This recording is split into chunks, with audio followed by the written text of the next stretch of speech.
আপনার টাকা আগে চলে যেত ইংল্যান্ডে, রিসেন্টলি আমরা দেখছি চলে গেছে বেগমপাড়ায়।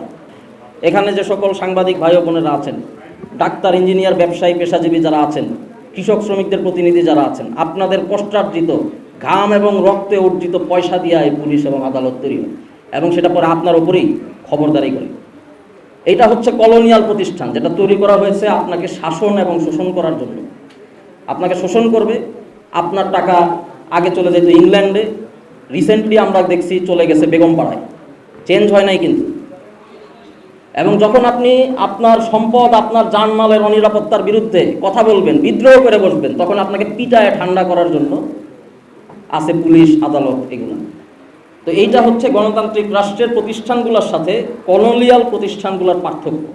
আমাদের এখানে যেহেতু কলোনিয়াল আইন সবসময় ছিল, কলোনিয়াল প্রতিষ্ঠান ছিল, তাই আমাদের এই পিটানোর ধারাবাহিকতা, আমাদের জানমাল সম্পদ বেগমপাড়ায় পাচার করার ধারাবাহিকতা 300 বছরে কিন্তু চেঞ্জ হয়নি। এখন প্রশ্ন হচ্ছে, এটার বিরুদ্ধে যে ঐতিহাসিক লড়াইয়ের উদাহরণ ফরিদ ভাই দিয়ে গেছেন, সেটা 1857 সাল থেকে শুরু করে, তার আগে থেকে শুরু করে ফকির মজনু শাহদের বিদ্রোহ, কৃষক বিদ্রোহ থেকে শুরু করে আমরা দেখেছি 1947-এ উপনিবেশবাদ বিরোধী যে আন্দোলন, পরবর্তীতে 1971 সালে মুক্তিযুদ্ধ। প্রত্যেকবার জনগণ যখনই এর বিরুদ্ধে বিদ্রোহ করেছে, সে একটা কাজ করেছে খুব অবভিয়াসলি, সে পুরনো সংবিধান, আইন ব্যবস্থা, পুলিশ, আদালত সব কিছুকে অস্বীকার করছে।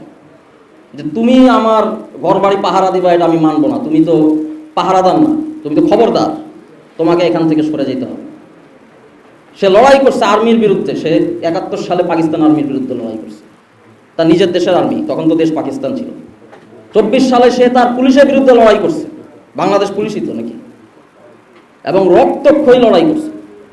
এই লড়াইয়ের মাধ্যমে সে বারবার এইসব প্রতিষ্ঠানকে পরাজিত করেছে, খুবই গুরুত্বপূর্ণ, পরাজিত করেছে।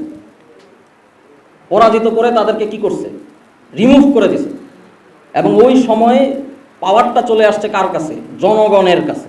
এটাই গণ অভ্যুত্থান, যখন গণ বা জনগণ এর অভ্যুদয় ঘটে, যখন তারা হাজির হয় যে আমাদেরকে আমরা কিভাবে শাসন করব, আমাদের রাষ্ট্র কিভাবে চলবে, আমার খাজনার টাকায় কিভাবে পুলিশ চলবে, কিভাবে আদালত চলবে, এই সব আমি ঠিক করবো, আমরা ঠিক করবো, আমরা সবাই মিলে ঠিক করবো। গণর যখন এই জাগরণ ঘটে, তখন গণ অভ্যুত্থান ঘটে। গণ যখন তার এই ক্ষমতার জন্য যুদ্ধ করে, তখন সেটা গণযুদ্ধ, জনযুদ্ধ বলে আমরা চিনতে পারি মুক্তিযুদ্ধের সময় যেটা হয়েছে। এখন সবসময় ঐতিহাসিকভাবে যেটা ঘটে, ফরিদ ভাইও স্পষ্ট করেছেন, যুদ্ধটা করে গণ, লড়াইটা করে গণ।